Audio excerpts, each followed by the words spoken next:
మనోజ్, నువ్వు నా బిడ్డవి. లక్ష్మీ ప్రసన్న, విష్ణువర్ధన్ బాబు, మనోజ్ కుమార్. నిన్ను ఎలా పెంచానురా నేను? అందరికంటే నిన్నే గారాభంగా పెంచానురా. నీకే ఎక్కువ ఖర్చు పెట్టి చదివించాలని ప్రయత్నం చేశానురా. నువ్వు ఏది అడిగినా నేను నీకు ఇచ్చానురా. కానీ ఈ రోజున నువ్వు చేస్తున్న పని బిడ్డల గుండెల మీద తంతారంటారే, అలా తన్నేవరా. మనసు ఆవేదనతో కింగిపోతుందిరా.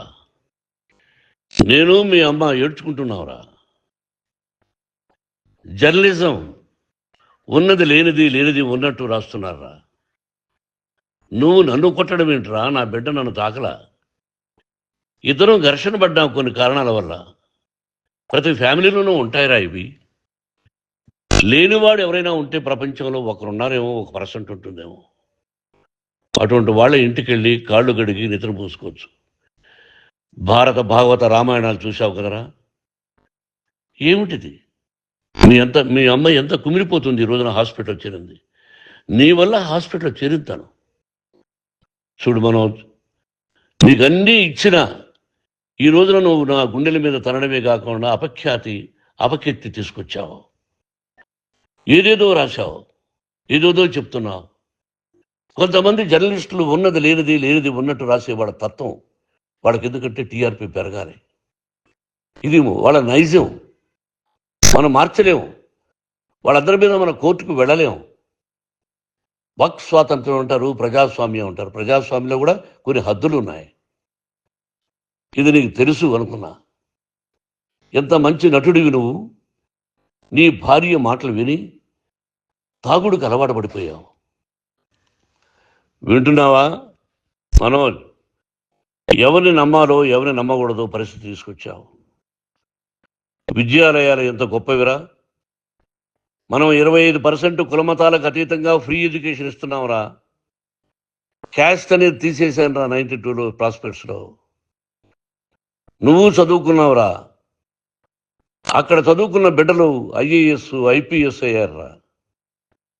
ఎంతోమంది గొప్పవాళ్ళు అయ్యారురా. నువ్వు నటుడుగా ఎంతో గొప్పవాడివి. తాగుడికి అలవాడబడి నువ్వు నీ భార్య ఇంట్లో బిహేవ్ చేస్తున్న విధానం ఆ భగవంతుడు సర్వేశ్వరుడు తెలుసు. భగవంతుడు చూస్తున్నాడు రా. నేను తప్పు చేసినా, నువ్వు తప్పు చేసినా, ఎవరు తప్పు చేసినా. ఎంత అవకాశం ఇచ్చావు మాట్లాడుకునేదానికి అందరికీ. ఇన్ని సంవత్సరాల్లో మన విద్యాలయాల్లో ఒక్క తల్లి కానీ ఒక తండ్రి కానీ ఏమైనా చెప్పారా? ఆ బిడ్డలు మన బిడ్డలు రా. మీరెంతో నాకు అక్కడ ఉన్నవాడు కూడా నా కూతుర్లు, నా కుమారులు. ఎంతమందికి ఫ్రీ ఎడ్యుకేషన్ ఇస్తున్నావు. వాడి దగ్గర ఏది ఆశించరా. నువ్వు ఎందుకు ఇలా తయారైపోయావు? ఎందుకు ఇంట్లో ఉండే పని వాళ్ళందరినీ కొడుతున్నావు? పనివాడు వాడు పని చేసుకోవడానికి మన ఇంటికి వచ్చాడు రా. ఆ పనివాడిని కొట్టడం చాలా మహాపాపంరా. నేను వేరురా. నేను దండించడం వేరురా. నేను ఎవరిని ఆ చిన్న చిన్న వాళ్ళని కొట్టి ఇచ్చేసి చేయలేదురా. సినిమా ఇండస్ట్రీలో మోహన్ బాబు కొడతాడు, తిడతాడు అంటే అది షూటింగ్లో జరిగి ఉండొచ్చేమో. కానీ ఇంట్లో ఉండి 10 సంవత్సరాల నుంచి 20 సంవత్సరాల నుంచి పనివాళ్ళు ఉన్నారు. నేను ఇంట్లో లేని సమయంలో వాళ్ళందరినీ కొట్టి వాళ్ళ ఫోన్ లాక్కొని ఒకడైతే చచ్చిపోవాలి. వాడు పోలీస్ కంప్లైంట్ ఇచ్చి ఉండొచ్చు. నేను వద్దు అని వాడిని బతిమాలాడు. పోలీస్ కంప్లైంట్ కూడా ఇవ్వలా. ఇంకైనా నువ్వు నీ భార్య మారి బయట ఉండండి రా అన్నాను నేను. లేదు డాడీ, తప్పు చేయలేని ఒకసారి వచ్చావు, మళ్ళీ తప్పు చేశావు, మళ్ళీ వెళ్ళావు, మళ్ళీ ఈసారి తప్పు చేయనన్నావు. ఏమండి వీడు తప్పు చేయడం అని మీ అమ్మ చెప్పింది. ఇంట్లో పెట్టుకున్నా. మళ్ళీ నువ్వు చేస్తున్నది, ప్రతిరోజు నువ్వు తాగుతున్న విధానం నీకే తెలుసు. ఇది ప్రజలు నమ్ముతారా లేదా అనవసరం నాకు. నేను నీకు చెప్తున్నా, ఇంతటితో పులి స్టాప్ పెట్టాలి. 3 రోజుల నుంచి రకరకాలుగా రాస్తున్నప్పుడు నా మనసు ఆవేదనతో ఉంది. మళ్ళీ చెప్తున్నా, Mohan Babu university is greater than temples. Greater than temples. బిడ్డలను కాలేజీలో చేర్చుకునే ముందు చెప్తారు, అన్నయ్య ఎంత ఉంది యూనివర్సిటీ రూల్స్, ఇది మా పద్ధతి, మీకు ఇష్టమైతే చేర్చండి.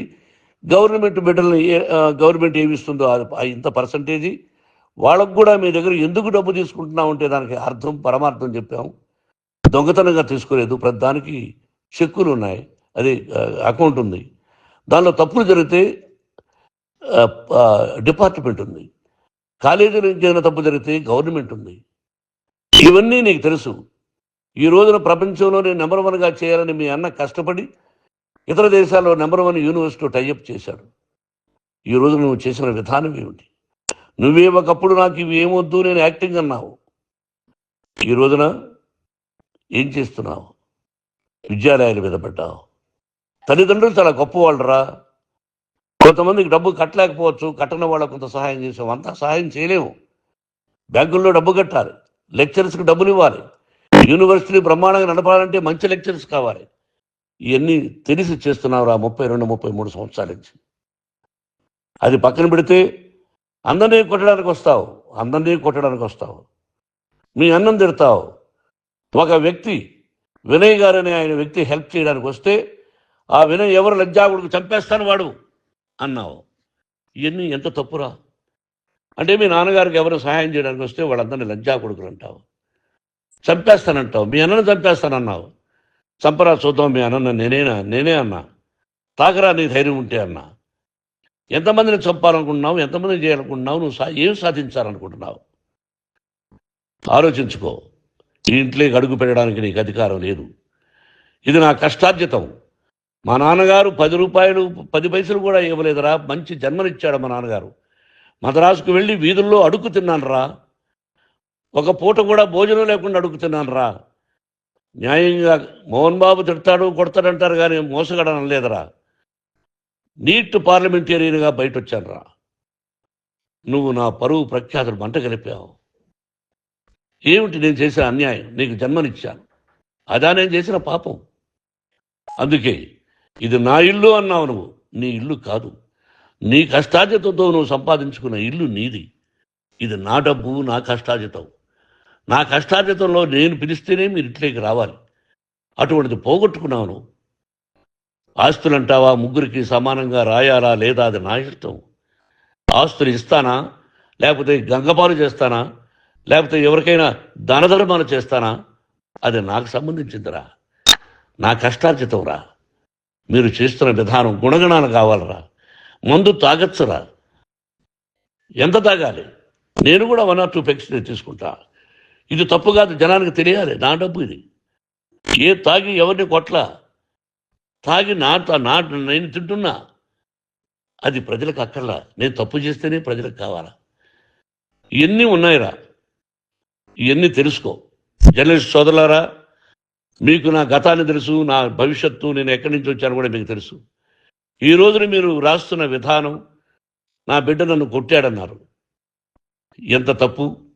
ఈ రోజున నా బిడ్డ మీద కోపంతో అవును చెప్పచ్చు కాదు. వాడు నా మీద చెయ్యెత్తలేదు. నేను ఘర్షణ పడ్డాం. ఘర్షణ వేరు, కొట్టుకోవడం వేరు. గాయాలతో హాస్పిటల్కి వచ్చి కుంటుకుంటుగా నడిచాడు. మళ్ళీ ఏమని పోలీస్ స్టేషన్కి వెళ్ళి చెప్పాడు. ఎవరో 2 ఉన్నారు, వాళ్ళిద్దరూ నా మీద దాడి చేశారన్నాడు. నా ఇంట్లో పనిచేస్తున్న వ్యక్తుల గురించి పోలీస్ స్టేషన్కి వెళ్ళి చెప్పవలసిన అవసరం అతనికి లేదు, హక్కు లేదు. పోలీస్ డిపార్ట్మెంట్ కూడా తెలుసుకోవాల్సిన విషయం. నా ఇంట్లో ఉండే వర్కర్స్ మీద నేను కంప్లైంట్ ఇవ్వాలి. నువ్వు పర్మిషన్ లేకుండా నా ఇంట్లోకి నువ్వు చొరబడి ఇల్లు నాదంటూ ఇంట్లో పనిచేస్తున్న వర్కర్స్ మీద కంప్లైంట్ ఇచ్చావు. అది ఎంతవరకు పోలీసు న్యాయమో రూల్సో చూద్దాం. పోలీస్ డిపార్ట్మెంట్ ఇంటికి వచ్చింది. వాళ్ళకి రాశాను ఉత్తరం, అయ్యా నేను సీనియర్ సిటిజన్ని, నాకు రక్షణ లేకుండా ఉంది, నా బిడ్డ వల్ల నా ఇంట్లో నుంచి నా బిడ్డను పంపించేసి ఇది నా ఇల్లని.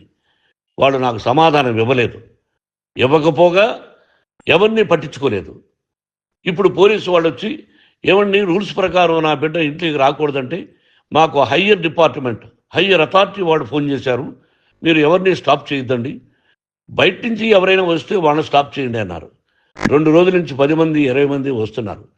వాళ్ళు అలా చూస్తూ నిలబడ్డారు. వాళ్ళు ఫోటోలు తీసుకున్నారు, వాళ్ళ మీద మళ్ళీ వదిలేస్తున్నారు. ఎవరిని నిందించాలి? But I give respect to the police department.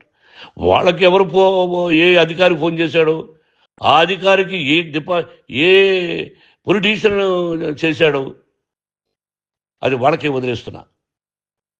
కాబట్టి వాళ్ళు పోలీస్ కంప్లైంట్ ఇచ్చినా కూడా మేము సంబంధం లేదని అంటున్నారు కాబట్టి నేను నా బిడ్డను నిన్ను నాపు చేస్తున్నా. నువ్వు ఇంట్లోకి వచ్చే అధికారం నీకు లేదు. నువ్వు వచ్చి నీ బిడ్డను తీసుకెళ్ళు. సంతోషం. నువ్వు రాలేదు, నీ బిడ్డను జాగ్రత్తగానే చూసుకుంటావు. Take care your self, daughter ఆల్. మీ అమ్మ హాస్పిటల్లో అడ్మిట్ అయింది. రేపో ఎల్లుండో మీ అమ్మను పిలిపించి బాగైన తర్వాత ఇదిగో నువ్వు నీ కొడుకు బిడ్డను తీసుకెళ్ళి వాడికి అప్పచెప్పని చెప్తాను పోలీసు వాళ్ళ ఆధ్వర్యంలో. ఇది 100% జర్నలిస్టు సోదరులారా, పులి స్టాప్ పెట్టండి. మీకు కుటుంబాలు ఉన్నాయి, మీ యజమానులకు కుటుంబాలు ఉన్నాయి. మీ కుటుంబాల విషయాలు, మీ యజమానుల కుటుంబాల విషయాలు మేము ఎవరు జోక్యం చేసుకోవాలా. మేము నటీనటులం. మాది తప్పుంటే నటుడుగా నన్ను ఫెయిల్యూర్ అని రాయండి, నా నటన బాగలేకపోతే రాయండి. బట్ ఇంటి లోపల సందులో నుంచి చూస్తూ తప్పు చేస్తున్నామని ఉన్నది లేనిది లేనిది ఉన్నట్టు రాయకండి. మీకు నా హృదయపూర్వక నమస్కారాలు. ఇన్ని రోజులు హృదయపూర్వకంగా ఎంకరేజ్మెంట్ చేశారు. ఆ ఎంకరేజ్మెంట్కు నమస్కారం చేసుకుంటూ ఐ లవ్ యూ ఆల్.